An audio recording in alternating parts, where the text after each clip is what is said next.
The first step in Habakkuk's story as he processes a time when God does not make sense is we find him asking God what to Habakkuk were some hard questions. Habakkuk is living in a day in which he is surrounded by injustice. At the end of the history and the story of the nation of Judah, injustice is ruling the land, greed, self-centeredness. And Habakkuk raises his first question to God, and he said, God, how can you tolerate wrong? It was really a question about God's seeming indifference. It's a question that all of us have and have all had at certain times. And God, in this case, responds to Habakkuk. And he tells him, I am going to respond to the injustice. I am going to bring the Babylonians, and I am going to bring judgment on the nation of Judah.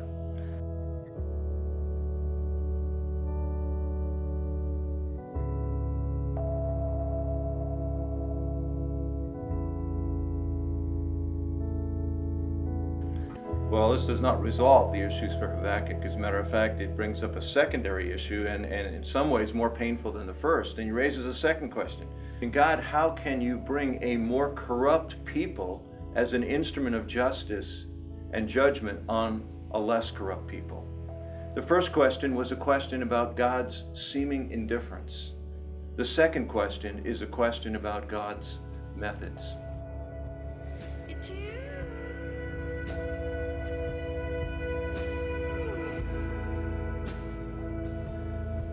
The unique thing about Habakkuk's questions are where he directs them. Many people, when they are frustrated with God, when they're confused about what God is doing, when they're troubled about God's seeming injustice or his seeming indifference or the methods he's chosen, talk to each other.